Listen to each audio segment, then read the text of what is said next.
أعوذ بالله من الشيطان الرجيم. بسم الله الرحمن الرحيم.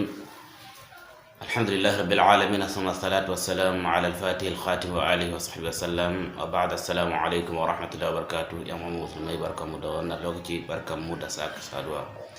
Insha Allah a daidai wannan lokaci za mu ƙara gaba inda za mu karanta suratul fatiha, kurakurai da ake yi cikinta.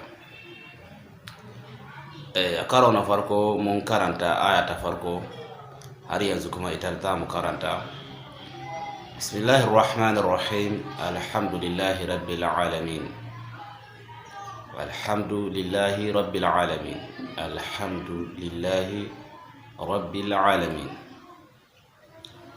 Insha Allah kuskuren farko da za mu karanta a wannan darasi shine waɗansu da suke ce Bismillahir Rahmanir Rahim.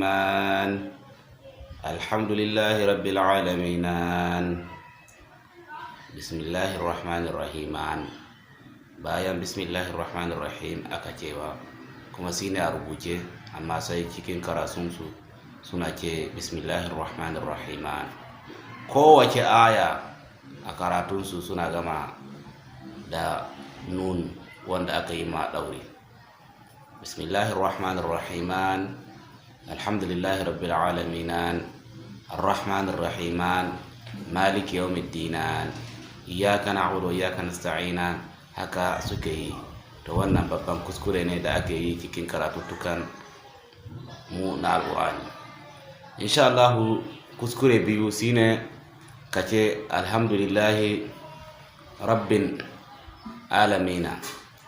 Alhamdulillahi rabbil alamin. Shi ma kuskure ne babba a cikin karatunmu na Alƙur'ani. Anan za mu tsaya saboda kar bidiyon mu yayi tsawo. Assalamu alaikum wa rahmatullahi wa barakatuh.